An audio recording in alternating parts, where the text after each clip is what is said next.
अंबरनाथ नगर परिषद निवडणूक 2025 ही निवडणूक आयोगाच्या 4 नोव्हेंबरला जाहीर केल्याप्रमाणे सुरळीत चालू होती। परंतु निवडणूक आयोग हा स्वतंत्र राहिलेला नसून तो सत्ताधाऱ्यांच्या किंवा कोणाच्या तरी आणि विशेषतः पक्षाच्या भल्यासाठी काम करतो असं या घटनेवरून निश्चितपणे लक्षात येते आणि त्याकरता निवेदन आम्ही देऊन त्या निवडणूक आयोगाचा निषेध करीत आहोत। निश्चितपणे कोणतंही कारण नव्हतं, चांगल्या वातावरणामध्ये निवडणूक प्रक्रिया सुरू होती। जे काही खोटं कारण दाखवलं जात आहे कोर्टाच्या बाबतीमध्ये की उमेदवारांना माघार घेण्यासाठी पूर्ण 3 दिवस मिळाले नाहीत, हे संपूर्ण खोटं आहे।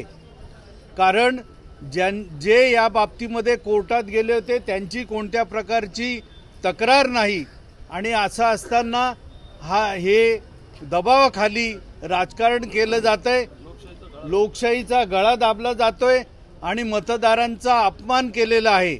या प्रक्रियेमध्ये संपूर्णतः खोटं काम करण्यात आलेलं आहे आणि त्याचा निषेध करणं आवश्यक आहे।